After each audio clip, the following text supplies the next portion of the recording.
Hello and welcome to Leading Better and Growing Faster with Joe and TJ. In this segment, we feature a great book. We might be a little biased, but we feature a great book to help you lead better and grow faster. Yeah, we don't always do this, but we just came out with another book. It's our fifth, and it's called 7 Mindshifts for School Leaders, Finding New Ways to Think About Old Problems.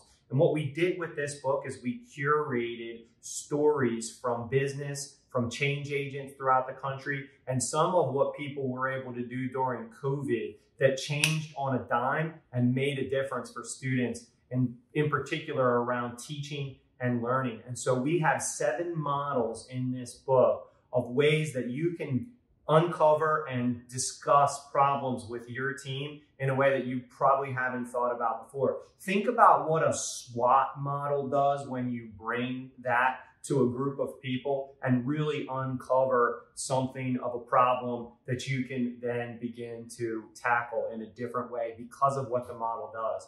These 7 models are just like that, and they're going to help your team. Joe, why don't you tell them a little bit about one of the models? Absolutely. It's one of my favorite. It is called the octopus approach. And, if you're not familiar with this creature, dig in a little bit. Yeah, they can look a little creepy. The underwater piece can, also kind of skeeve people out. But they are incredible with 9 brains, 3 hearts. They have the ability to work autonomous and in synchronicity.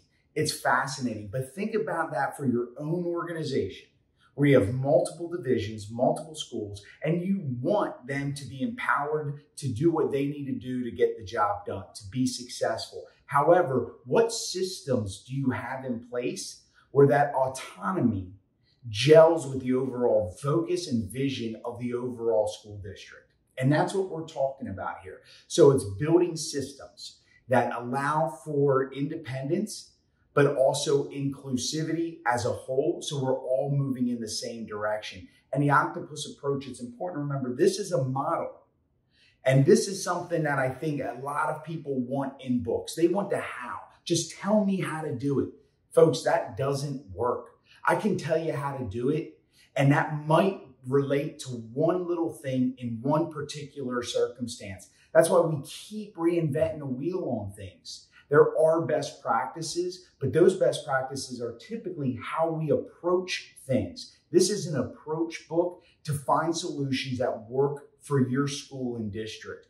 It requires you to work. It requires you to put issues on the table and face them.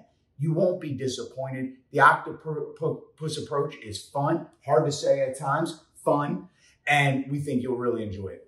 Yeah, I wanted to talk about another one of the models called a disciplined tunnel vision. And a lot of times we think about tunnel vision as being a bad thing, super focused on one aspect, but we also need that at times as leaders to be uber specific about what we want to change. And so we walk actually leaders through a practical change model. It's a 6-part practical change model that we call a disciplined tunnel vision approach to leadership.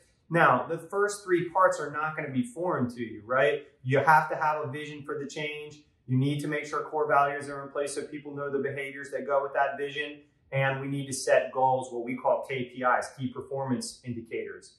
That's not foreign to many school leaders, although we particularly think about that in terms of the school as a whole. We're asking you to think about that in terms of maybe just 3rd grade reading or just 8th grade math, setting a vision, really coming up with core values, and then KPIs. But we take it 3 steps further, where you need research-based practices that people can get behind.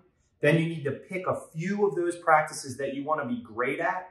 And then you need to build a 1, 2, 3-step process for how everybody's going to implement each of those focused strategies. And so we walk leaders through that. It's a way to make change in your school. It's a way to make change in your department. It could work for teachers. It could work for assistant principals, all the way through superintendents. We hope you'll pick up a copy of 7 Mindshifts for School Leaders, Finding New Ways to Think About Old Problems, so you can tackle the persistent, important, and urgent problems in your school district. And as always, you can find us at the Schoolhouse 302 at theschoolhouse302.com. That's theschoolhouse302.com. We'll see you next time.